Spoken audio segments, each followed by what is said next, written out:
नमस्कार मित्रांनो, मी आहे सुरेश. आपल्यासोबत आहे आपल्या गावचे राजू तोटेवाड. हे ड्रायव्हर आहेत, ओनली ड्रायव्हर. आणि हे माधव कटारे आहेत, हे ब्रँड शेतकरी आहे. तर आमची शेती माळावरती आहे. तर त्यांना डुकराचा आणि वानेराचा आणि रोईचा असा त्रास होतो. तर त्याबद्दल त्यांनी आपल्याला थोडंसं सांगलेलं आहे. तर माधव मामा, तुम्ही किती बॅग लावलेली आहे? मका 10 बॅग आहे. 10 बॅग मका 10 बॅग. तर त्याला आतापर्यंत किती डुकरांना काय नाश केलं काय?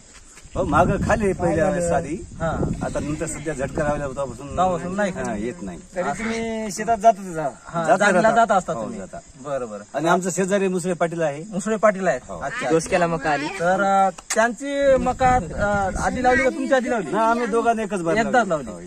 असं, बरोबर. तर चला मित्रांनो, ते तर आपल्याला ड्रायव्हर आहेत पण त्यांनी सोया टाकलेल्या त्याचे मका पाच बॅग मका लावले आहे. तर यांची शेती आहे खालच्या रानाला आहे. तेवढं काही यांना तकलीफ नाही.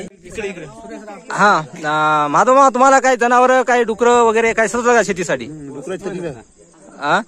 सतवायले कोणते जनावर सतवायले? डुकर, हा, वानर आता वानराचं काय नाही. तर इकडे बोल, इकडे. हो, काय उपचार करा तुमच्या? हा, त्यासाठी तुम्ही जागीला जाता? किती वाजता जाता आणि किती वाजता येता? आम्ही 7 वाजता जाता, तिकडे झोपता, घरला येणार. हा, असं का? जेवण खाऊन तिकडेच आहे. हा, तर ते डुकर जनावर जे येऊ नये म्हणून काय त्याला व्यवस्था केली तुम्ही? आम्ही काय नाही, झटका मशीन लावली आहे. हा, झटका मशीन लावली आहे. बरं, अगोदर त्याच्यामध्ये काही दुसरं काय त्यांना भीती घालण्यासाठी आज दुसरं काय करता? बामा उडता, असं बामा लावता. असं त्यामुळे ते येत नाहीत. काय हानिकारक झाले तर तुम्हाला कोणी दिसत होते का?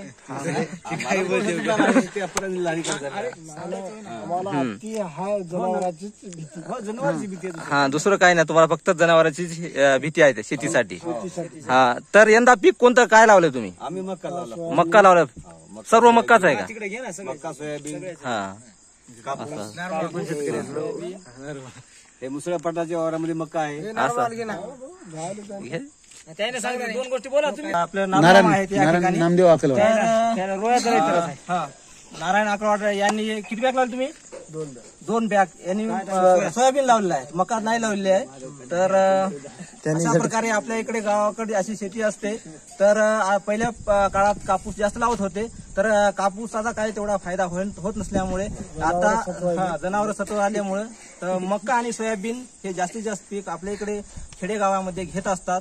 तर मित्रांनो, चला आजच्या व्हिडिओमध्ये औषधी वगैरे असलं तर त्याच्यावर औषधी वगैरे काय कोणते तुम्हाला काही असेल तर सांगा, आम्हाला मेसेज करा, कमेंट करा. आणि कुठल्या प्रकारे तुम्हाला जर माहिती असेल तर आम्हाला द्या, कमेंट करून सांगा. आमच्या मित्राला सांगा इकडे फिरून. तर व्हिडिओ आवडला तर लाईक, कमेंट, सबस्क्राईब करा विसरू नका मित्रांनो.